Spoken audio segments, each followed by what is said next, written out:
Hi hello నమస్తే welcome to our channel. So Bigg Boss promo అయితే మన దగ్గర ఉందండి, లేటెస్ట్ది.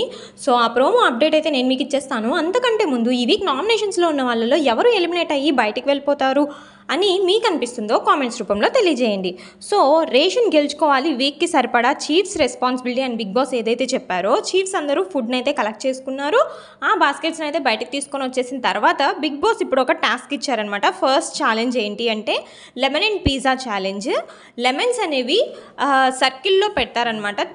త్రీ లెమన్స్ అనేవి సర్కిల్లో పెట్టిన తర్వాత ఏ టీమ్ అయితే ఏ క్లాన్ నుంచి ఇద్దరు పార్టిసిపేట్ చేస్తారు, ఆ బోర్డ్ అనేది కింద పెట్టకుండా లెమన్స్ని హోల్లో వేయాలి. ఎవరు తక్కువ టైంలో 3 లెమన్స్ని అంటే ఇంకా ఎక్కువ లెమన్స్ని హోల్లో వేస్తారో వాళ్ళు విన్నర్స్ అన్నట్టు. సో ఆ గేమ్ని గెలవకపోతే కనుక వాళ్ళకి ఆ వీక్కి ఫుడ్ ఉండదు, గ్రాసరీ ఉండదు అని చెప్పేసి బిగ్ బాస్ అయితే చెప్పారు. సో దీనికి ఈ గేమ్కి శేఖర్ గారు అయితే సంచాలకుగా ఉన్నారు. నిఖిల్ అండ్ మణికంఠ ఒక టీము, అలాగే అభయ్ అండ్ పృథ్వీ ఒక టీము, నబిల్ అండ్ సీత ఒక టీము. సో మరి చూద్దాము వీళ్ళలో ఎవరు గేమ్ గెలిచారు, ఎవరు ఫుడ్ గెలుచుకున్నారు, ఎవరు పాపం ఈ వీక్ అంతా పస్తులు ఉంటారు అని చెప్పేసి నెక్స్ట్ అయితే అప్డేట్ ఇచ్చేస్తాను. సో మన ఛానల్ని అయితే సబ్స్క్రైబ్ చేసుకోండి.